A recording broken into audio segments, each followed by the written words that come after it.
Forte, agus Forte go gCloch ábhíle fitsa hain. Bei Lína ríist an lína agus tásúlan si bheitá a cén bína le ábhíle fitsa dó. Welcome everybody to gCloch 2021. Online again unfortunately, but still there's lots to enjoy in this. Hopefully, and we pray and I really look forward to seeing you all next year in gCloch 2022. Díomh gorgeous me colonial Bannister Core Improvement Show. I really hope you enjoyed the online gCloch this year and that we can all be back together in person next year. Keep an eye out for the wonderful artwork created by the primary school, secondary school and play school children of Innisfeer. Our thanks to their teachers for the time they spent in preparing this wonderful artwork of the stone walls of Innisfeer. Also, be sure to take part in the great competitions, you might win some of the wonderful prizes. Our thanks especially to Marie Mangan and all her team for their work behind the scenes in keeping this wonderful festival going, albeit online despite COVID-19 restrictions. We look forward to welcoming you back to the island next year and reuniting many of the great friendships that have been made throughout the years and taking part in the Great Stonewall Festival. Slán agus Banach.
To start off, we're going to speak about, I'm going to ask you to explain to me about this unusual project that you're involved in at the moment. Can you tell us something about this, John? I can, thanks Eddie. What we're looking at here on the floor is a section of the chimney capping from the Ivy Gardens in Dublin. This is the last band of stone just before the capping stone where the pots, all the orange pots that stick out, and as you can see all the holes in it, that's where the flues to all the individual fireplaces down in the building all emerged at this point here.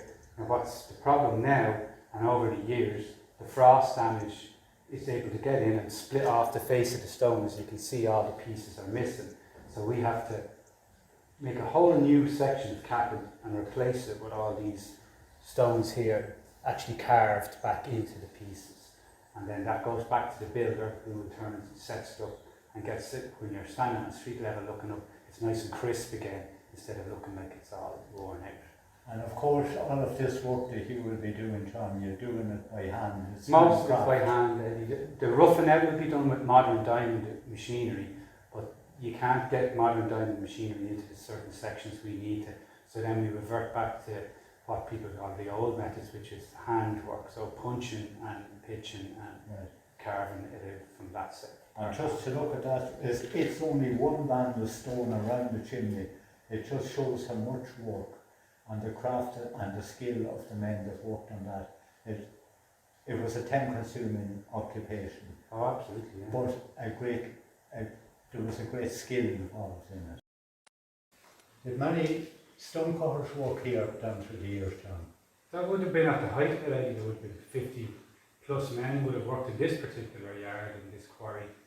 And the height of their career job would have been the Galway dry docks, which they manufactured here and sent down to Galway piece by piece. And what they said they achieved at the time was a waterproof joint for the dry docks. So that would have been achieved by slotting the stones together with sections of granite coming in from the beds and slotting in to prevent water penetrating through the joint completely. So that's what they achieved to get a waterproof joint for the dry dock. Okay, very technical work. And now, John, the next thing we're going to look at is a Celtic cross stick you are developing at the moment. I think it's for Glasnevin Cemetery. Maybe you can tell us what you're doing. Okay, Eddie, thanks very much. This piece here is exactly right. It's going to Glasnevin Cemetery. It's a traditional Celtic cross. What we do here is we get a slab of granite, we draw out the shape of the cross on it. And then we start with these tools here. These are kind of the modern equivalent of what we used to have years ago. This is a tungsten tipped pitcher and a tungsten tipped hand punch. And what we do here is we chop out as close to the line as we can with this pitcher, and then we start putting this finish. This is a natural hand punched finish on the side of the cross. And then we shape it all the way around and put in these holes here, which these are called the light holes of the Celtic cross. And from this point here, that gives us room for what we call the shaft and the head, and this is where we put all our interlacing, all that, that hand carved knot design and different sections up along. And in this particular case, the claddagh hands are being carved into the centre here because the customer his people like that image, so that's what's going to be carved in here. Well, thanks very much, John. That's very typical of a lot of work that you do here, isn't it? Yeah, it is. And a lot of your Celtic crosses can be seen in several cemeteries all around the Dublin and the Wicklow area. And in fact, we may go to maybe look at a few more of those in the local graveyard later on in Ballyboy's graveyard. This tool is a pitcher used for taking off heavy waste. This tool here is a hand punch. It's used to give that texture finish as we can see along the edge there and for taking down waste. And this is what we call an inch tool. This would be for taking in nice even borders all around the piece and doing finer work. And obviously we've got a lump hammer, and then this here is a mallet. It gives a very soft blow, gives a nice even finish. It doesn't stun the granite or bruise it, as they call it here.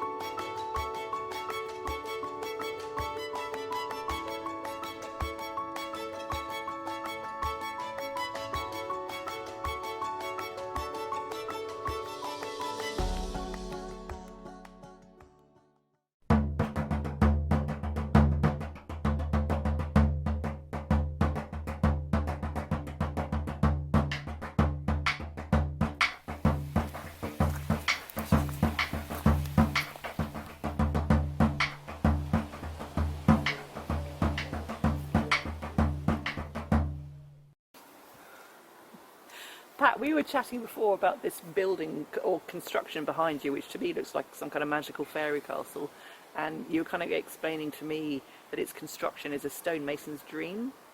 Do you want to tell me a bit about it?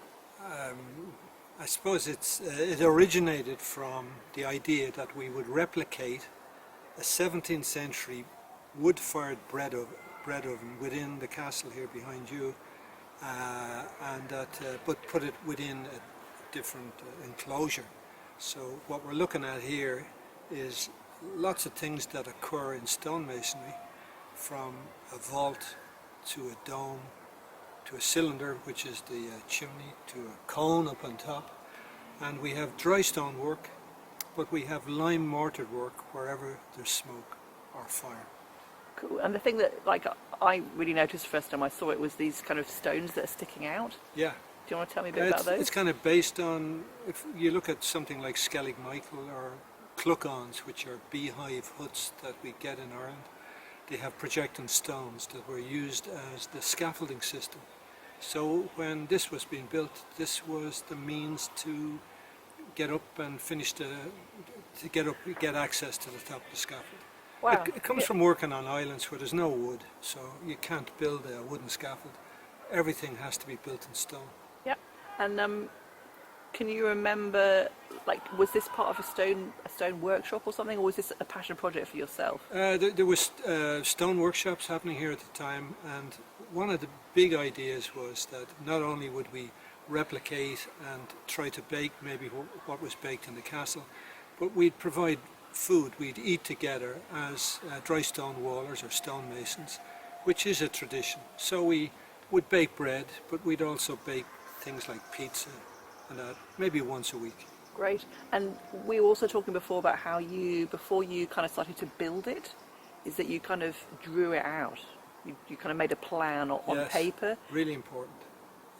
So the idea was you would come up with an idea, and the idea would then be expressed on paper, and this would be the means by which you would get the information to do the job. This is true of all trades, crafts, blacksmith work, stonemasons, carpenters. They're usually throwaway drawings, but sometimes you want to sell an idea to a client. You want to do something very interesting yourself. The client wants something very interesting. And so if you can do it in an attractive way, it helps the client understand and lets you do something you would just like doing yourself. Because it's a beautiful setting here, and I can imagine like you could do a beautiful drawing of the oven and then the trees behind and the kind of atmosphere that you might get. Sure, yeah, and it bakes very different. So it bakes with convection, radiation and conduction, so very different on a falling temperature, which is the way bread should be baked. So it's like the way people bake bread up until probably the late 19th century. And the advantage, so you did some technical drawings of this Yes. oven before you built it. Yes. Can you say anything about like the benefits of kind of like maybe problem solving on the paper? That's where all the problems are solved, and that's how, if the project runs smoothly, it's because of the pre-planning. So it's really, really important to sit down and work the thing out. But as I say, if you want a client, in our case there wasn't a client, but if you do, you have to maybe go a step further. It's something I'd encourage all crafts to do. Just go a little bit further than those throwaway drawings that everybody does.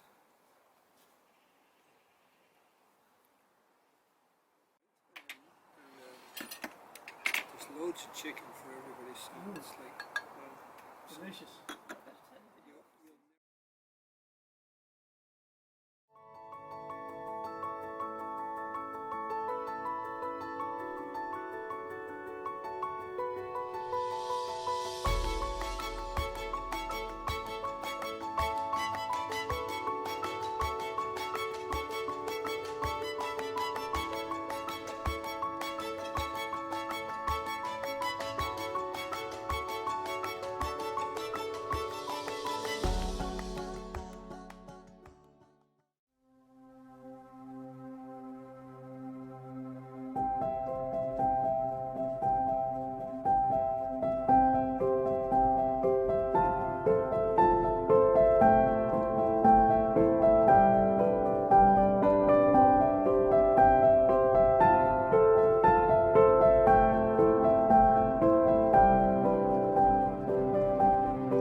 My name is Kevin Carrigan. A lot of you know me, but for the people who don't know me, I'm a bricklayer and stonemason and have been for the last nearly 40 years now, hard to believe, passing the time. So I've been very, very fortunate over the years to work on some great projects, and here's one now in a brilliant location here in Lara, County Wicklow, just beside Glendalough. So this bridge here is Derrybawn Bridge into Derrybawn Estate. As I say, it's over 300 years old. The problem we had here, it was, I suppose, neglected for a long, long time. It was covered in the ivy, and the ivy was very intrusive and thick, and pushing a lot of the stonework out. So we had to. I have some footage of the ivy clad over the bridge and doing it's pulling it apart, shall we say. So I'll add them to it. So when we got the ivy off, we had to rake out. There was a lot of cement work in it over the years as well, so we had to get rid of that and repoint it then in lime mortars. A lot of the capping was done over the years, so that was cement, a lot of cement used in that. So we've used a lime, replace it with lime, but some of it was embedded in sand and cement, so that was left there. Under the center arch here, you can see the plugs in here. So we put in stainless steel dowels here, 750 meters long, in an epoxy resin, just to consolidate and strengthen it all up. Under the arch then, there were a lot of stones missing, fell out over the years, pinnings and that sort of thing. Some of them were fairly deep, so we used a hot line mortar up there and some prompt as well to get them back in. And it was a light touch on the bridge, so we didn't go too mad with anything. Below the water line, we used an NHL5 and just a slurry of prompt over the face of it, just to protect the winter. Will take that and clean that up anyway. Like the water over the winter months, like it'll get up to this height here, and it'll go over these rocks here, and it'll be into the field there and into the field here behind you. So yeah, some torrent of water gets down here. That's why I suppose I picked this time of year to do the works, because the water table is at its lowest now. Otherwise, just forget about it. So the breakwaters just touched up here, a few bits and pieces. We've worked with an ecologist here as well, so there's bats around here, so we left some crevices, about 3 or 4 crevices under each barrel for bats. Once we could establish where the crevices weren't structurally compromising the bridge, we left them there. And under here we have a couple of nests as well. There's a robin's nest here. Only a couple of weeks ago it was feeding chicks. It's hard to believe. I don't know, is it global warming or whatever, but yeah, little robin in there. I've been very fortunate on this job to see this field here in the afternoon, about 3 o'clock. The deers come out. There could be about 50 or 60 deers there, about 150 deers on the stage in total. I've seen a kingfisher here, a dipper on a regular basis of the deer bouncing up and down on the rocks. Last week there was an otter that came across here right in front of me, and a pine marten actually came over when we were doing the parapets on top, came over the bridge and ran straight by us. Hard to believe. What I do is I'm gonna send the drone up now, so we're gonna get some drone footage, get some aerial views of it.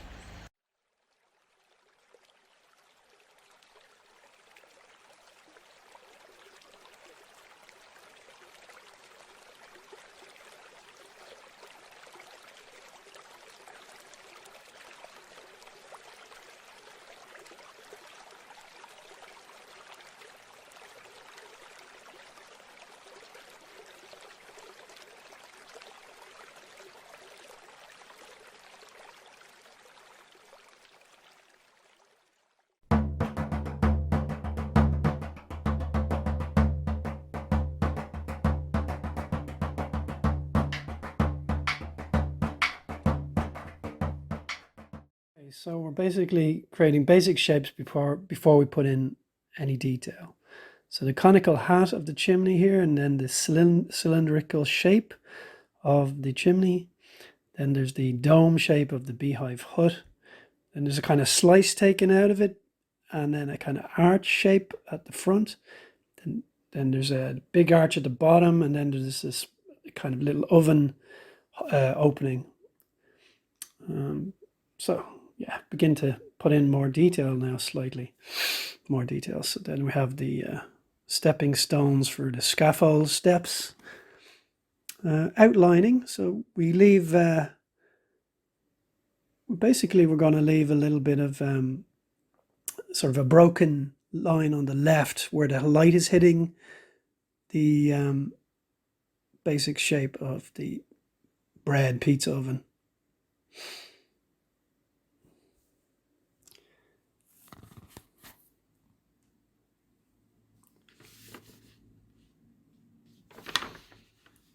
So yeah, basically circular kind of curving lines around, following the shape of the cylinder of the chimney. And the same will apply more or less to the kind of oval line work on the main beehive itself. If you can see it here. So we kind of, that's our, can be our model, the one on the left there. So we tend to leave, you know, where there's most of the light is hitting on the left, we leave that kind of blank paper there, and we put most of our detail and lines on towards the right hand side. So it's kind of a very quick way to indicate light, where light is hitting.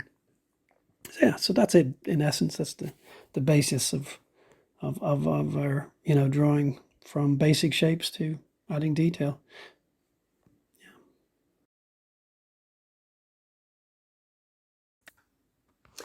Okay, so we're talking about continuous line now. Now, what I find interesting about the continuous line is that you leave your pen right on the page and you don't take it off, you know, certainly as much as possible. You keep it one continuous line, and you trace and retrace over sections. And what emerges is a kind of very cohesive pattern. So everything is connected to everything else because it's the one continuous line. And it creates a lovely cohesiveness to the whole. So in this, what we're going to do is concentrate ultimately in the middle section, which we're going to have as our focal point. So maybe a little bit of detail on some of the rocks just immediately to the left of that focal point. But we're going to leave the left and right side of the drawing fairly, you know, open and loose, and just sort of freer to allow the eye into the picture, so to speak. And what we're going to do now is use a thicker pen called a brush pen. It's kind of basically a marker, a black marker. And we're going to introduce some really blacks to kind of ramp up the contrast and to, you know, indicate that this area is our focal point. You know, so it's putting in, so I suppose some darkest shadows as well. We're next going to add in, using the finer pen, just some more detail. Yeah, just some tonal touches, flourishes, little bits of detail, some little dots, whatever. And that central part would have been like the sort of stopgap between two walls, and in the absence of an actual gate that a farmer might put together to keep cows in, people out, possibly. So our next, I guess, exercise is about thumbnails. Now, what thumbnails are just very basic, very quick, I guess, sketches, little thumbnail sketches. They're known as. So you don't have to commit a lot of time to them, but you just throw in the basic shapes of what you're, you know, of your scene, and maybe even the basic tonal values. So what the darkest areas and the mid tones, and then the lightest areas. But it's also a good way to kind of, you know, create kind of, see where are the pathways in between to get into the picture. Okay, so the second thumbnail is of the Plassey Wreck. First was of O'Brien's Castle. And what we're trying to do here is use the rocks as kind of like, almost like framing for our pathway into the Plassey. But we're also using the sort of dark areas on the rocks and on the Plassey to kind of connect the foreground with the background. So you'll see that happen. So that kind of helps draw your eye again in towards the Plassey, which is our focal point, as O'Brien's Castle was our focal point in the previous one. So thumbnails are small pre-sketches before you begin the main drawing or painting. Sometimes you do a few to arrive at a chosen composition, and all composition is the arrangement of elements on a page. Yeah, so I mean, I find them invaluable to kind of organize my thoughts even at the beginning. It's a nice little meditative thing to do. It's just very useful. So highly recommend thumbnails. Okay, thank you.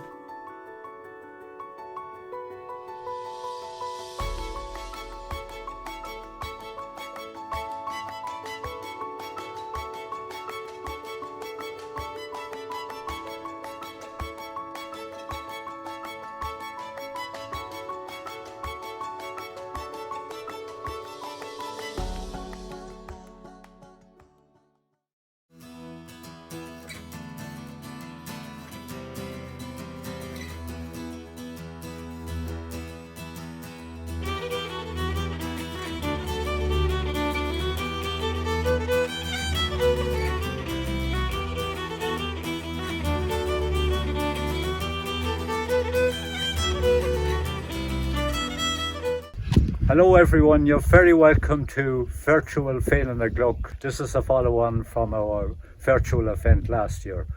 Today I'm in County Mayo. I want to have a few words with Dom Cho, who's a native of Kilmovee here in Mayo, who's he's a stonewaller, he's a heritage consultant, he's a conservation practitioner, and he's very involved with the heritage of his local area, and today he's training and supervising and instructing a group of wonderful individuals from around the locality on how to build a dry stone wall. This wall, Dom, is a new project that you've introduced this year. Can you tell us something about it, why you are building the wall in this position and so on? So the wall that we've been working on, this is day 2 now that we've been working here, and this is part of an ongoing project that myself and the Heritage Committee and the team in Cushteen and Kilmovee in the local community centre have been building over the last few years with the help of the ETB. We're trying to preserve the dry stone walling traditions of Kilmovee and the local areas.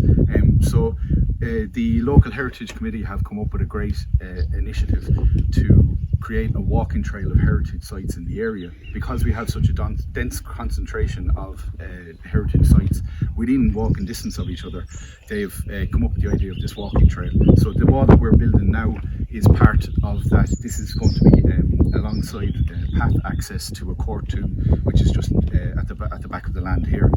So it's a brilliant project to be it's involved in. a wonderful project, and I see by your wall here that it's a double dry stone walls. In other words, it has a face on this side and a face on the other side, and it's very reminiscent of all the walls that I see in the landscape around this locality. So you're keeping up and teaching the skills of a proud tradition and a proud heritage. Exactly. Yeah. Like the walls in the locality here, you haven't placed the capping on top of the wall because the regional style of this area is there's no capping on most of the walls. On most of the walls, yeah. Usually the walls that have capping, it kind of delineates or denotes a boundary, a field boundary of some kind with an estate or a parochial house or that kind of a thing. That's usually the only time that you would see capping on the general field walls in this area. So we decided to try and keep it in that local style. We might change it in the next course and put a capping on it. I'm not sure yet. Okay. We'll have to see what the landowner says. Okay. And then the group of people you have with you today, they're all mainly local people, are they? No, actually, we were amazingly surprised that they've come from all over Ireland, as well as some local people, and abroad, everywhere and everywhere. We had people from Bantry that came up from Cork, we had people that came from the north of Ireland, people that came from Scotland via Leitrim. We have Clareman, everything, we have them all covered, Dublin, everything. Well, it's great to see you all here, and it's spreading the word to a wider community and so on. Exactly. Traditional dry stone walling, it's a much neglected craft. Recently, in the last 10 years or so, with the Dry Stone Wall Association of Ireland, with events such as the Féile na gCloch and Inishir, it's beginning to gain momentum again. People are beginning to learn the value of dry stone walls, and they're learning the craft skills. So Dom, I'd like to thank you for your efforts with your group of individuals today. I think it's a wonderful wall that I would be very proud to see it in any landscape. Thanks very much, Eddie. That's very appreciated. And I couldn't do it on my own. It's all these, I know you couldn't do it on your own. Everybody contributed their own part to this. They're leaving the mark on the landscape that will be here long after we're all gone ourselves. You're also, in time, this will be a unique habitat for a range of different species, and that's something that's underestimated with dry stone walls too, that they're not just a physical presence on the landscape, they're a special habitat for a range of flora and fauna. So once again, Dom, thank you very much for giving me this short interview. We hope to be back at Féin and the Gluck next year in Body on Inisheer, and Dom, I'm sure you're going to be there, and hopefully all you people, if you have the time available, will be able to make it there as well. So thank you very much.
This language was ancient long before the English language was even thought of. So it comes from Old Irish, and later on then Latin was added to it, and then you had English added to it because of the persecution of the Irish language. The Berla was on the same lines as the Irish language, so I suppose that was persecuted as well. So they added a bit of English to it just to make it look as if they had forsaken the language. Now, I suppose the phrase I'll give you today is a simple enough one, and this the way it goes is the Aish de Luder is on the cush through and he's showering for Gab Luder. So that means the Aish de Luder is the Aish is the man, the Luder is the work. So the Aish de Luder is the man of works, so the foreman is on the cush through, so he's on the move. And cush in Irish would be foot, so it's a movement, either coming or going is cush or cush through. So the eerste route is on the cuss through and he's showering, he's looking, he's watching out for Gab Luder, which Gab means either slow, bad or small. But in this context it means bad. So the eerste route is on the cuss through and he's showering for Gab bad Luder, bad work. So that's what it means. It's the eerste Luder is on the cuss through and he's showering for Gab Luder. So that's my phrase on you lads, and I believe we'll have another few guests from around different countries as well to give you a flavour of the beer lager. So.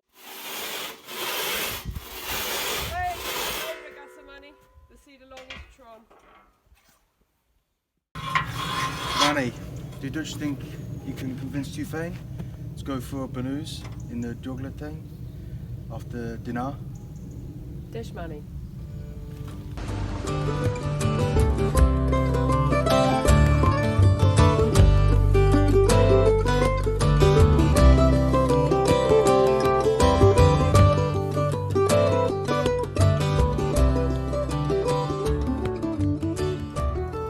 I first came across the bear log in London 40 years ago when I was an apprentice. The version we spoke then was linked with Morm, which is the French Masons language, and Masterica, which is the Eastern European Masons language. I was told at the time that it came from the fall of the Eastern Roman Empire, travelled across Europe through to Britain and Ireland. In Ireland it flourished and later came back into Britain and Germany from there. The other version I was told by Jerry Dooley in London was that the Gobon brought it to England when he built all the royal palaces.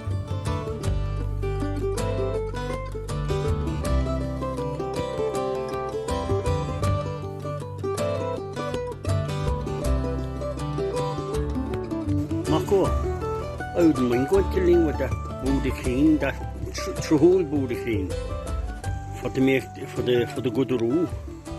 So in other words, like no, Marco, a friend or colleague, I wouldn't mind going to Ling, going to bed with that Boudicine. The Boo is the woman and Keen is the bear. So the Boudicine is the bear woman or the landlady. And the Truhul Boudicine is the fine looking, or you know, well upholstered woman.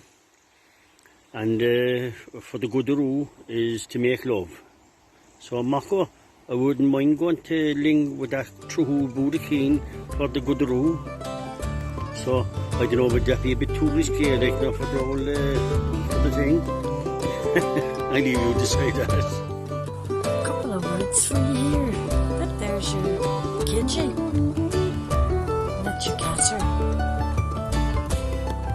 So when we're talking about stonemason, we're talking about your Arik kitchen. It's your stonemason.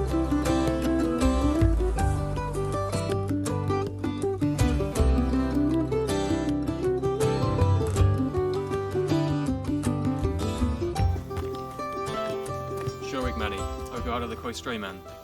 Those had to got weight in Morocco and Lundra at the next Rahela.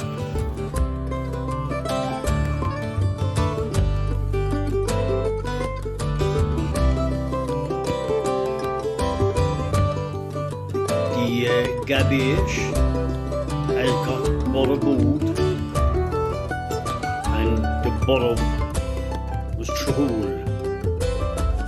So basically the Gabish is the young man or the apprentice has got Borobood, which means he has been married, and the Borob is Truhul, so, and the priest is the Borob, and he's Truhul.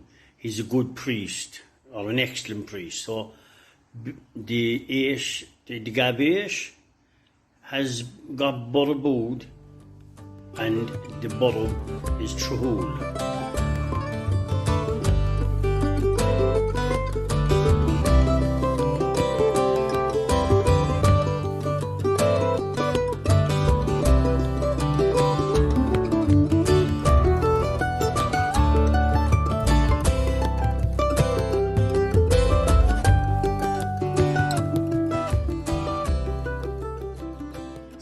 is not a very forgiving material to work with.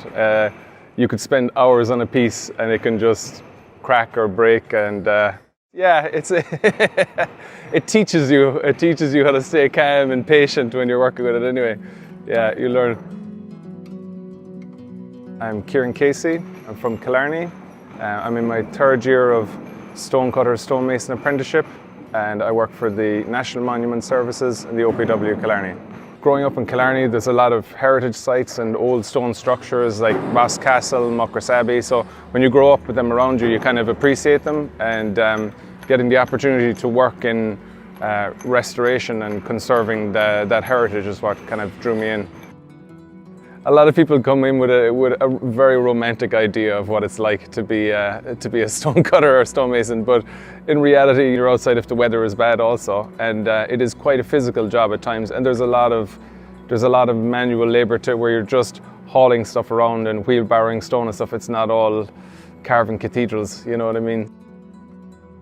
What I like about stoneworking is if you're in a job like this, you have something to show for the effort and time you put in. And if you're into working with your hands and being outdoors, and it kind of suits people that are looking for the opposite of office life, really. Kerry College is the only facility in Ireland that covers the stone cutting and stonemasonry apprenticeship.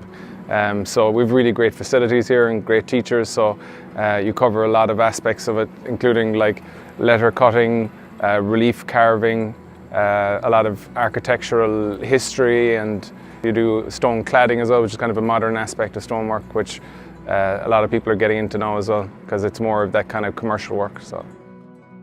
So we're maintaining all the stone heritage sites around Kerry, up into parts of Limerick and into Cork. So it's amazing to get to visit these places and get to go through them in a far more intimate way than the public do. One of the perks for me was getting to work out on Skellig Michael. So you're staying out there for a week at a time, so you're on site, so you get to live on Skellig Rock, which is a really good perk of the job. It's an old skill set that was virtually gone with the advent of concrete. A lot of the old stone skills are kind of being lost, so we're kind of relearning an old skill. So it's pretty cool to be involved in maintaining that kind of craft.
Well, I'm here in Ballynockin in McAfee's field.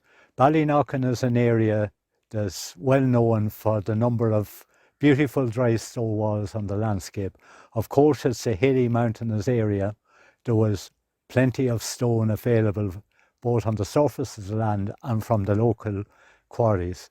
So, John, maybe we'll have a closer look at this particular wall. The first thing I notice is that the masons who built this wall had a lot of skill because they kept very nice joints on the stone. Can you tell us about something about the masons that worked on this wall, or do you know anything about it? Well, Eddie, a lot of the masons who would have worked on this wall would have been from the quarries. They would have been hand-making building jobs in Dublin from around the 1820s on. So you can see this how squared the joints are. So these would have been offcuts of building jobs, I'm sure, and they could have used these in the wall, so they had good access to good material. And the upper sections of the wall here, what they call those tall pieces were scantlings. You called them scantlings earlier on, and I noticed three very distinct holes here in it. Can you explain what these three holes are? Well, what they used to do here, Eddie, was they get a flat chisel, and they would put the chisel on the stone, and as they would tap it with the hammer, they would revolve it, the chisel in their hand, and they would bore the holes into the rock. Okay. And then what they would do was they'd get a piece of timber and beat it into these holes, and that was their way of fixing the wire for the fence to the granite. Rather than wrapping wire all around the post, they had a nice clean area to put in a little pin to pin the wire. It was a great idea. Yeah. It was a great idea. And of course, when the timber plug got wet, it swelled and it got tighter in the stone as well.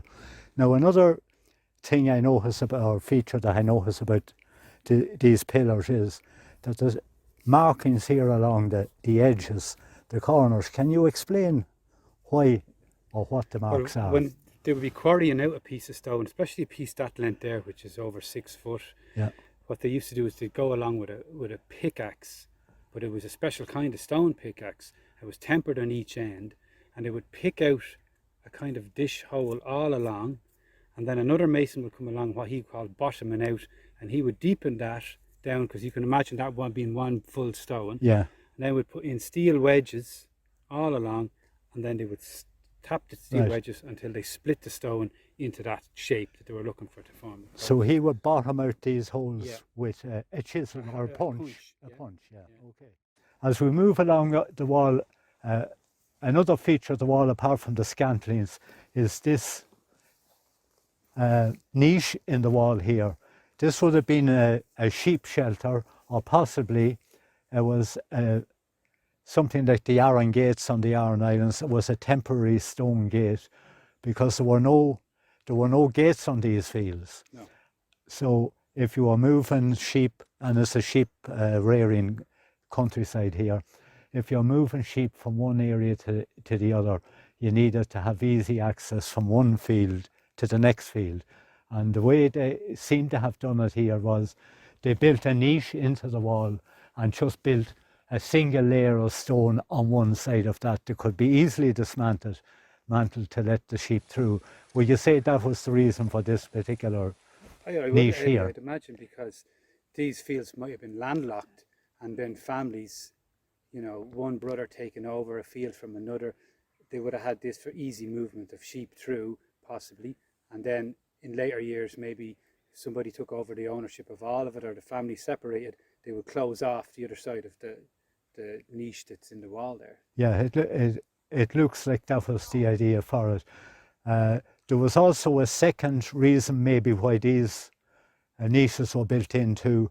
There would be a lot of snow here in County Wicklow, and if there was a snowdrift here on the hillside, the sheep would naturally go to where they would get a bit of shelter, and of course that was at the wall. And if there was a hole in the wall, there was even better shelter. So I think that the sheep would have been gravitating towards all of these niches, and there are a number of niches in this wall. And in a snowdrift, rather than the farmer having to dig up snow looking for his sheep, he knew if he went to where the niche was in the wall, he would find the sheep. I think that was another reason for that. But down here in the corner, we're coming to a different type of feature here in the corner between the two walls. It's a different niche than the one that we looked at earlier on.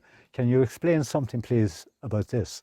Well, what this is, Eddie, because it's such a smaller niche, what they used to do back in those years was they used to chase the hares and the rabbits out of the field. And as they ran into the corner of the wall here, the only place to escape was through this hole. So there would be another guy on the far side of the wall with a hessian sack, and he would catch the rabbits and the hares as they crossed through the wall. The Terminator. Yeah, and that's what their dinner was. That's the fresh meat they got for that day, was through that, catching them through that little niche there. Yeah, it was a great idea. And of course, there was no grains of pellets or lead or anything else to be taken from the hare after they had captured it. So thanks for that, John. Thank you. This wall, compared to the wall that we've just walked down along, is a different type of wall. This is a consumption wall, and consumption walls were built for land clearance purposes. We're here on a hilly area, as I've mentioned earlier. There was a lot of surface stone, and the best way to collect and get rid of the stone was to build it into a wall. And because there was so much stone available, they built what was known as a consumption wall. It consumed a lot of stone. What width would you say this wall is, John? I'd say at the top, Eddie, it's definitely 7 strong feet wide at the top, and all the way along the field there. I don't know how many meters really we're looking at there. Yeah. It's the full length. We'd be looking at 200 meters. Easily, yeah. And it's definitely 7 or 8 feet wide. Yeah. It's more or less plumb, but it may be a little bit wider in the bottom. Yeah. And of course, we don't know, it may be, we are standing on rough ground here at the moment, but there could be 2 feet of this Easily 2 feet, yeah. buried in the ground. Absolutely. So that's great. It just shows that dry stone walling was practiced all over the country. We're going from Galway to Wicklow, and we've been in other parts of the country. The technique in all areas is basically the same, and Ballyknocken is a particularly area of some fine examples of dry stone walls. So thanks, Sean, for all that.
John McAfee is going to give me a few little brief explanations of the type of work that was carried out on these headstones.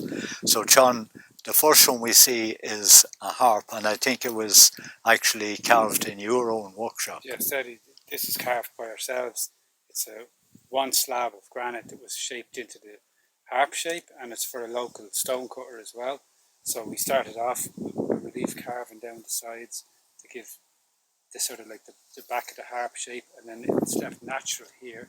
So it's just a perfect example of how Ballyknocken granite can be used in the monumental as well as the walling trade, because the grain is so tight, the lettering is able to stand out nice and clear on it. So and the important thing about it is this is local stone crafted by local craftsmen, and much better quality than the stone that we see being imported from China and such places.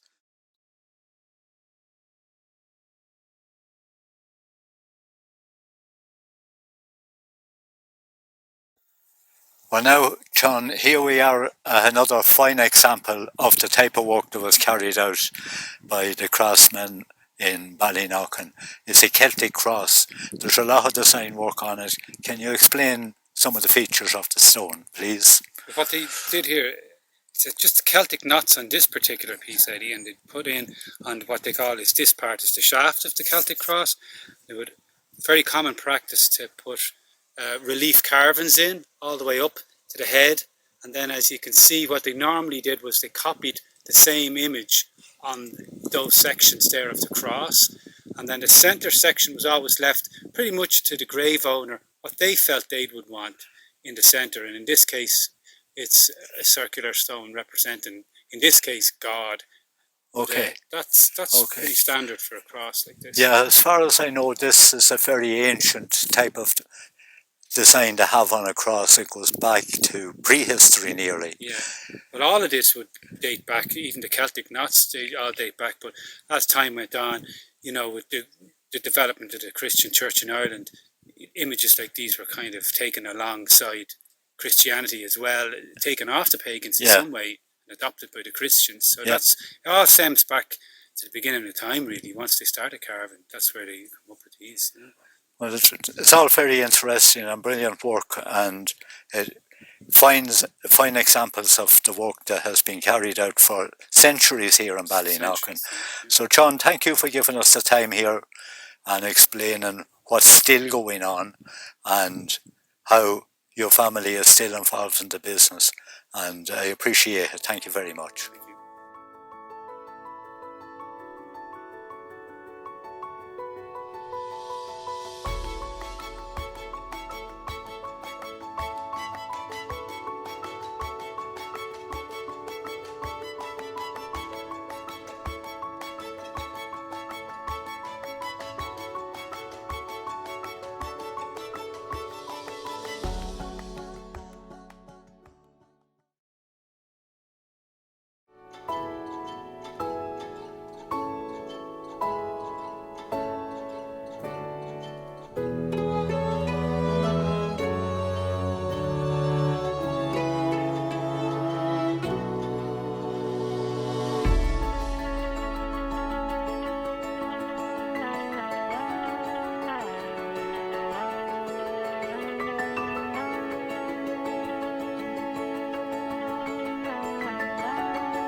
Fáilteamh go hena saoir agus go dtí féile na gCloch fiarúil.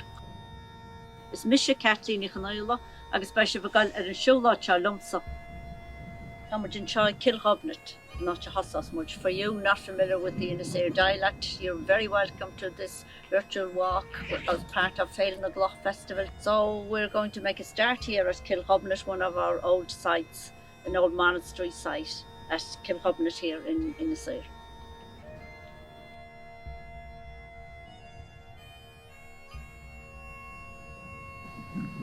So, Shaddai Kilghobnet, Shea Pelleen Nivgobnet saint from the 7th century. We're told she came from the Burren in County Clare and spent some time here with us. She subsequently left and went down to West Cork and Kerry. So we revere her here as one of the early saints, not the earliest, but one of our earlier saints. And her feast day is on the 11th of February. Women in particular on the island came to Gobnet's little church. It's a very peaceful spot, particularly people troubled by family issues. In this site here, we are told there's a grave here and 2 more here, where there's a bishop and some priests buried. This is limestone, and here we have a cross over the altar of Kilghobnet's little church, and you see the cross inserted into the stone of lime, and another cross overhead here on the second stone up. We don't know too much about these, the writing on these, except that it looks like the letter R and some other shapes that is fairly common in monastery sites. So this is the little church. It's a small little space and dedicated to Gobnet.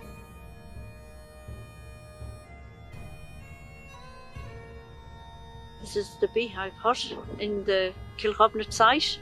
So the beehive huts were where people lived at that time. So obviously they were made totally of stone, built up stone over stone and roofed of stone. In this particular case, most of the roof is missing. Over years, cattle have grazed this field, and obviously to make sure they didn't fall in, some stones could have been moved to the side, but from nature anyway, a lot of the stones are gone, but you can still get that sense of this first stone starting to move in towards the centre. We know this perimeter wall around Kilghobnet here is actually a lot older than Kilghobnet itself, the little church. So this site is a very old site, the whole area around here. And down on your right, you also have Toberghobnet, which is not that accessible at the moment. Another feature is that you will often find the tree, the troom, the elder tree, close to these type of sites.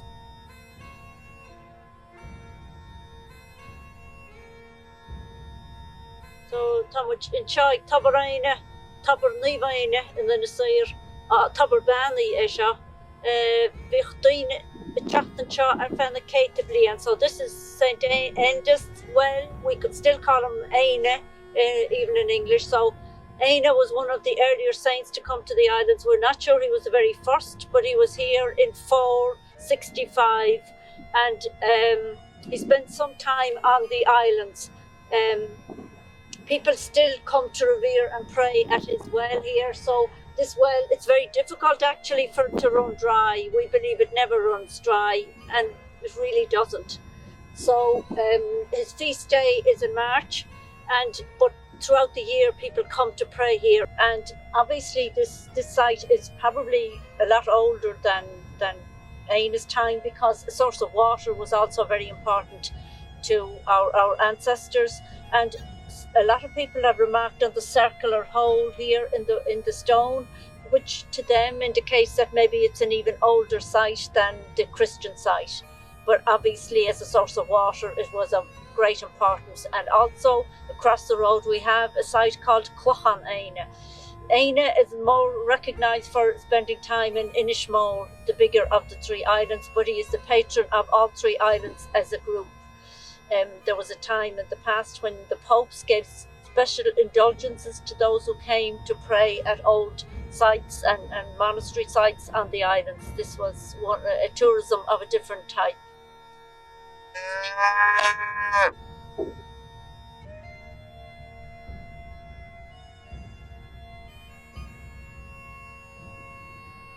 So siad a clochanaine, banin chelish and champalain, tabarain, ramachisa ball. So this is clochanaine, part of the site of Niamh Aine.